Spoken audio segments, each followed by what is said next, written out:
So the Galaxy S20 and S20 Plus were both released by Samsung about 2 weeks ago, and in the first 2 weeks, there were a lot of positive reviews and a lot of excitement around these phones. As usual, the S series comes out and is always one of the most powerful flagships ever made.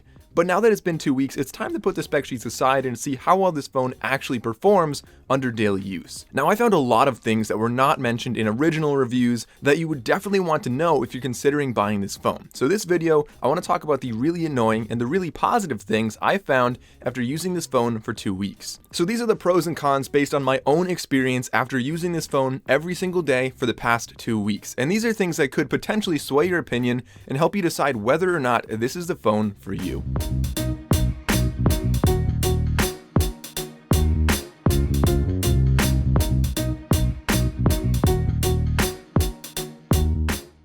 Welcome back to the channel, everyone. In this video, we're talking about the S20 Plus and all of the pros and cons, essentially the best features and the worst problems I came across that were not mentioned in original reviews, and just 2 weeks later, what I discovered about this phone. And to be clear, this video is about the S20 Plus, but everything does also pretty much apply to the S20 regular. So if you're considering getting either the S20 Plus or the S20 regular, you definitely want to know what these are before you consider buying the phone. So starting off with a pro, one of my favorite features here that a lot of people didn't mention, it's a cool one they added to One UI here, in the cameras is actually this really cool feature called MyFilters. When if you flip the camera around and you're about to take a picture, on the top right, if you turn on the filters, you can actually go to MyFilters. And if you just add a new filter, you can easily replicate any picture you want from, let's say, your favorite Instagrammer. So if I say, I want to have a picture that looks like Sam Colder's, but I don't want to pay a lot of money for his presets,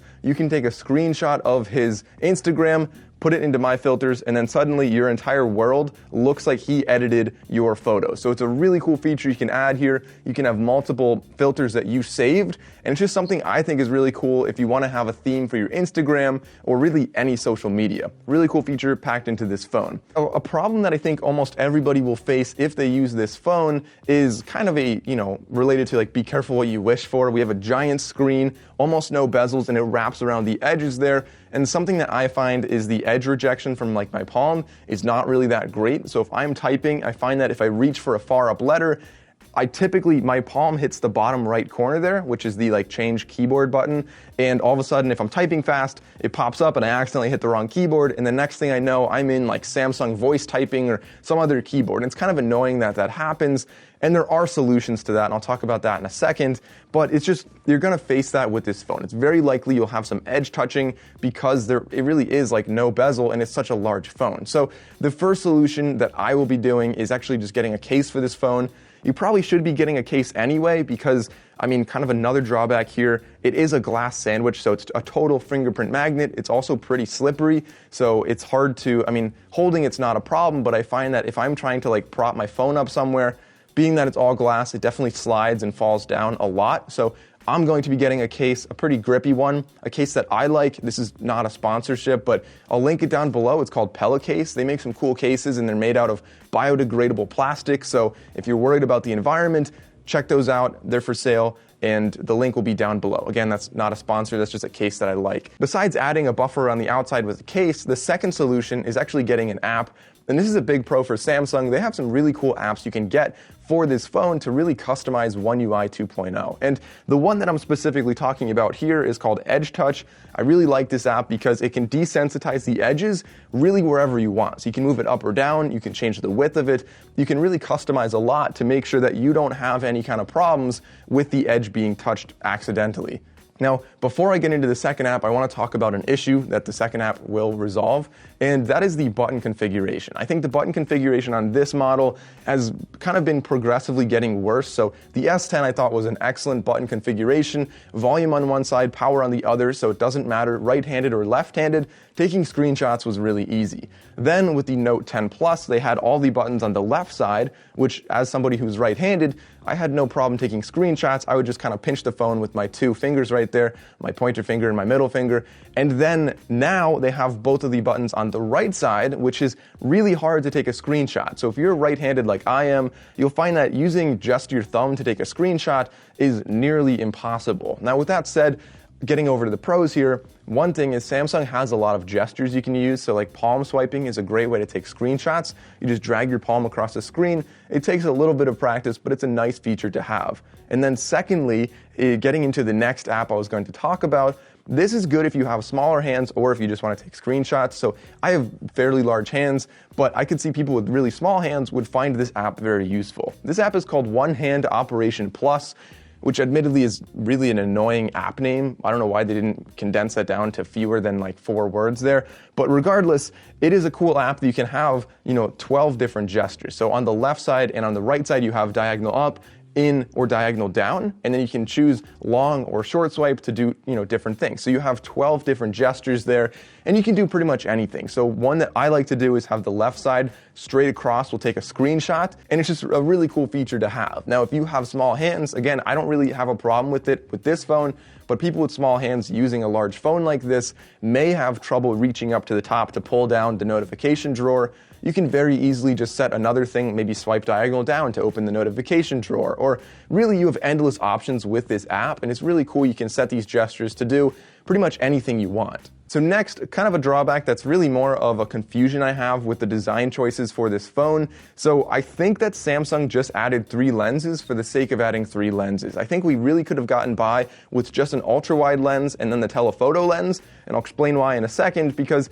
to be clear, I really do like having 3 lenses on a phone, but I think on this phone, they're just too similar. Having the wide angle and the telephoto, they almost do the same thing. And so you find this when you look at, if you go to your camera and you go to the top and you decide to, take a 64 megapixel photo, you can go over to that and you'll see that it's not actually that zoomed in. And when you read into this, you'll find that the telephoto lens is not actually telephoto. It's only 1.2x optical zoom, and it's a 64 megapixel sensor, so then they crop in to a 3x hybrid zoom, as they call it. So for that, I think that we really could have gotten by just having the ultra wide angle and the telephoto lens here.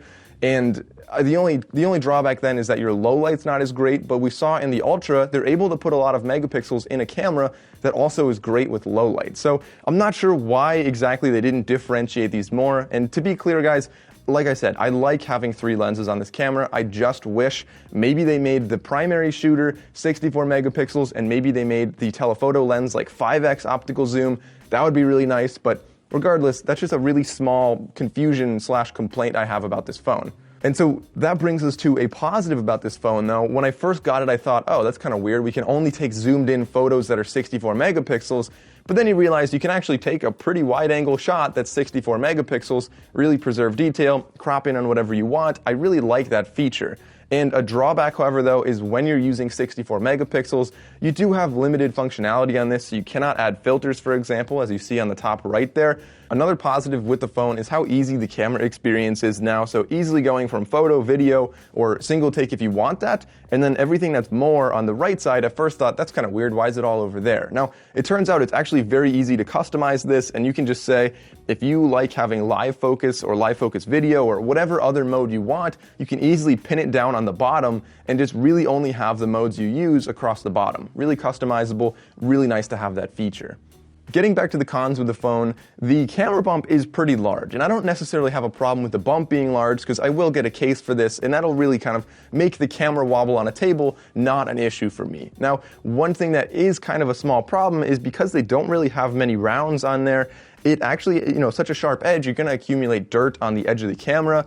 For some people, this might not be an issue at all, but for me, I like to keep my phone very clean, and having dirt accumulate there that's really hard to clean off may become a little bit annoying. But again, that's not a big drawback. That's just a really small thing to be aware of. So another positive that admittedly a lot of people did mention in original reviews, this is the ability to take a screenshot from an 8K video and have just a really nice photo then. And this is something that's really cool if you're trying to capture like the best moment, and let's say you don't want to use single take mode, you can really easily take video and then crop in as much as you need to because it is a high quality photo. And as I look at this, you'll see that things still look pretty sharp. You still have pretty good color capture there. It's a little bit noisy when you really zoom in if it's not the brightest light outside, but for the most part, the pictures look really good. It's a fun feature to have on here, and I could see myself definitely using this feature.